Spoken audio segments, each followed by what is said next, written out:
இசை பிரியர்களுக்கு இசை ரசிகனின் அன்பான வணக்கங்கள். தற்பொழுது மனம் போன போக்கு என்ற கணக்கில் இசையை நோக்கி மனது நாடுகிறது, அதனால்தான் ஓடுகிறோம். ஆகவே இது இசை தொடர்பாக மனதின் நிலை பற்றி நாம் உணரும்போது இவ்வளவு சினிமா பாடல்களை நாம் கேட்கும்போது இனிமை கொள்கிறோம் என்றால் இந்த இனிமையை அந்த இசையமைப்பாளர்கள் தந்துள்ளார்கள். அவர்கள் தந்த ஒலியை கேட்டு இன்புறுகிறோம். அப்போ நிச்சயமாக அவர்களின் மனம் இந்த இசைமயமாகத்தான் உள்ளது, இருந்திருக்கிறது என்பதை நாம் அறிய வேண்டும். பாடுபவர்களுக்கு அதுபோல், இசைப்பவர்களுக்கு அதுபோல் இசை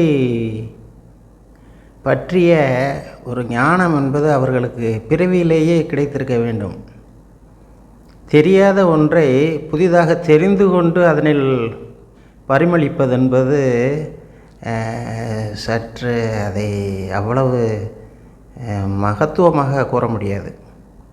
இப்போ எனக்கு இசையை பற்றி விரும்புகிறேன் என்றால்தான் நான் அந்த இசையை பற்றி நோக்கி செல்ல முடியும். ஆகவே ஒவ்வொரு மனிதரும் இதனை யோசித்து பார்க்கும்போது அவரவருக்கு இசையின் மீது ஒரு நாட்டம் வந்துள்ளது என்றால் அந்த இசையை அவர்கள் தெரிந்து கொண்டு அதனில் லயித்து இன்பம் உறுவதற்கு அவர்களுக்கு ஒரு பிராப்தம் வேண்டும். அதனை அவர்கள் படித்து பட்டம் பெற்று அதனை ஒரு செயல்படுத்துவதற்கென்று ஒரு அமைப்பு இருந்தால்தான் அதுவும் முடியும் என்று தோன்றுகிறது. சரி, இதை எதற்கென்று பேசுகிறோம்? ஒவ்வொரு இசை விற்பனரும் இசை அமைப்பாளர்களும் C R. Subbaraman, S M. Subbaiah Naidu, K V. Mahadevan, G. Ramanathan என்று 50களில் கொடிகட்டி பறந்த இசையமைப்பாளர்கள் கர்நாடக சங்கீதத்தை பிரதானமாக கொண்டு அதனை பாடுவதற்கெல்லாம் கொஞ்சம் கடினமானதாக இருப்பதாக எண்ணி மெல்லிசை மன்னர்கள் அதனை எளிதாக்க வேண்டும், கனமான ராகத்திலிருந்து எளிதான ராகமாக அதனை உபயோகிக்க வேண்டும் என்று மெல்லிசையாக ஆரம்பித்தது எல்லோரையும் சென்று சேர்ந்தது. இதற்கு முந்தைய எபிசோடில் விஸ்வநாதன் ராமமூர்த்தி அவர்கள் இணைந்து இந்த நடபைரவி என்ற ராகத்தை எவ்வாறு கையாண்டுள்ளார்கள் என்பது பற்றி பார்த்தோம். கே.வி. மகாதேவன் அவர்கள் எந்த அளவிற்கு அதனில் நாட்டமுற்றிருக்கிறார் என்பதனை அவரது ஒரு சில பாடல்களை எடுத்து பார்க்கும்போது தெரிகிறது. அவர்கள் ராகத்திற்கான ஸ்வரங்களை அடுக்கி அதனை உபயோகித்து இன்பத்தை கண்டார்களா, அல்லது அவர்கள் பெற்றுள்ள இன்பத்தை சாவிகளில் புகுத்தி அதனை தெரிந்து சந்தோஷித்தார்களா என்பது பற்றி யோசித்து பார்க்கும்போது இசை மனம் என்பது நம்மை தூண்டிவிடாமல் இந்த இசையில் நாம் ஓட முடியாது. எந்த அளவிற்கு ஓட முடியும் என்பதெல்லாம் நம்மிடம் இல்லை. ஆகவே இதை எதற்கு இந்த வேளையில் நாம் இதனை யோசிக்கிறோம் என்றால், ஒவ்வொருவரும் அவர்கள் தந்துள்ள அந்த ராகத்தின் அடிப்படையிலான பாடல்கள் ஆண்டாண்டு காலமாக அழியாத ஒரு வரம் பெற்றவையாக நம்மளுக்கு ஓடுகின்றது. ஆனால் அவ்வகையில் பார்க்கும்போது விஸ்வநாதன் ராமமூர்த்தி அவர்களை அடுத்து 60களில் 60 முதல் 65 வரைக்கும் வைத்துக் கொள்வோமே, ஒரு சில உதாரணமான பாடல்களை கே.வி. மகாதேவன் அவர்களின் பாடல்களை எடுத்துக்கொண்டு அதனை பார்க்கும்போது இந்த நடபைரவி அவ்வளவு இனிமையாக உள்ளது, இன்றும் நமது காதுகளில் ஒலித்து கொண்டே உள்ளது. ஏனென்றால் 60களில் ஒரு 5-6 வயது உள்ளவர்களுக்குத்தான் இந்த பாடல்களின் அடிப்படை புரியும். அந்த காலத்தில் கேட்பது போல யூடியூப்பை திறந்து கொண்டு வேண்டிய பாடலை உடனடியாக தெரிந்து கொண்டு அதனில் லயிப்பதற்கு வாய்ப்பே இல்லை. எங்காவது திருவிழா, கல்யாணம், கச்சேரி, மற்றபடி பொதுவான இந்த வானொலிகள், இந்த பஞ்சாயத்து ரேடியோக்கள் போன்றவற்றில் தான் அந்த காலத்தில் பாடல்களை கேட்போம். எதுவும் இலங்கை ஒலிபரப்பு கூட்டு ஸ்தாபனம் மிகப்பெரிய சேவை செய்துள்ளது. நம்ம தமிழ் பாடல்களை மக்களிடம் கொண்டு சேர்த்ததில் பிரதானமான ஒரு பங்கை அது வகித்துள்ளது. இதெல்லாம் பேசிக்கொண்டிருக்கலாம். சரி, இப்பொழுது மேட்ருக்கு வருவோம்.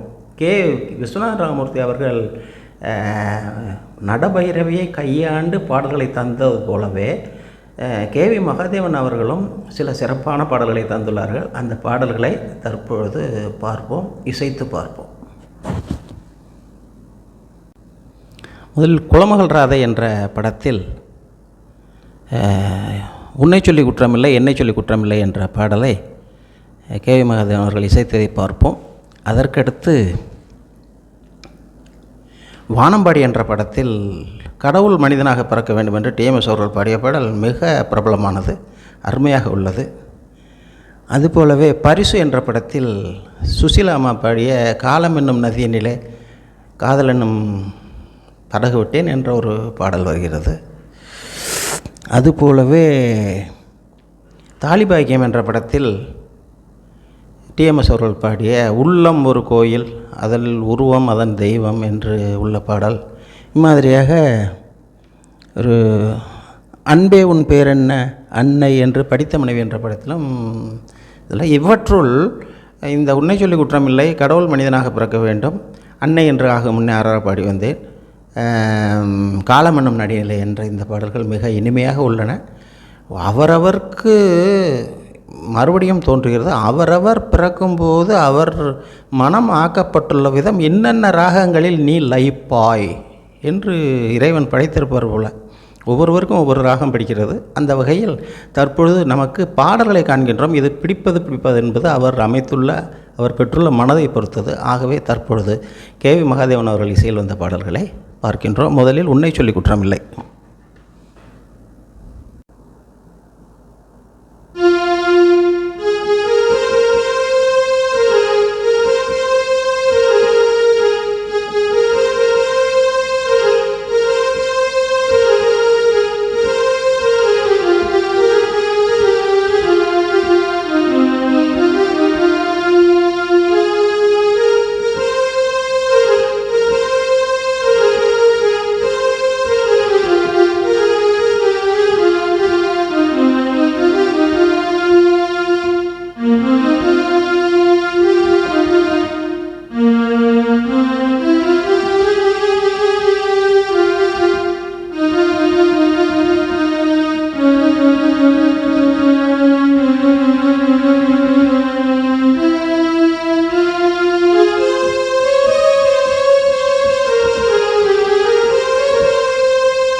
இடை இசையை எவ்வளோ இனிமையாக கொடுத்துள்ளார்.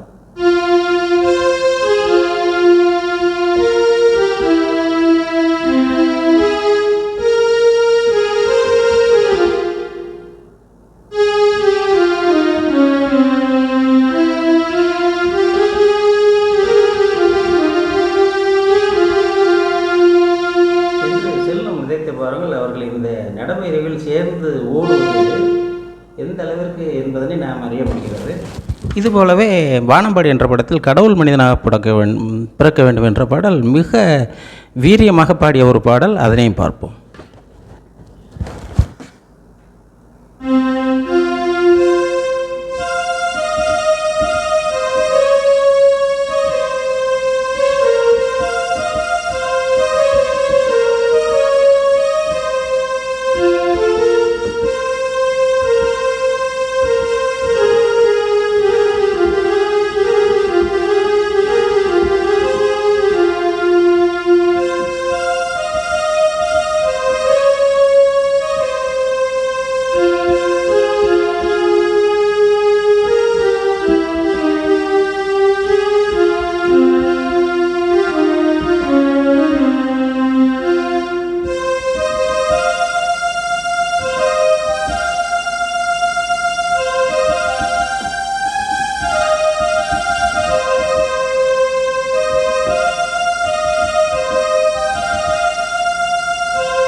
64 பரிசு என்ற படத்தில் சுசீலாம்மா பாடிய காலம் என்னும் நதிநிலை என்ற பாடலும் மென்மையான பாடல், இனிமையானதாக இருக்கும்.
இதே மெட்டிலேயே ஓடுகிறது தாய்க்கு தலைமகன் என்ற படத்தில் சுசீலாம்மா பாடிய அன்னை என்று ஆகும் முன்னே ஆறார பாடி வந்தேன்.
சீக்கிரர்களே, கேவி மகாதேவன் அவர்கள் மனதில் ஓடிய அந்த நடபைரவியின் தாக்கம் நம்மை ஆட்கொள்கிறது.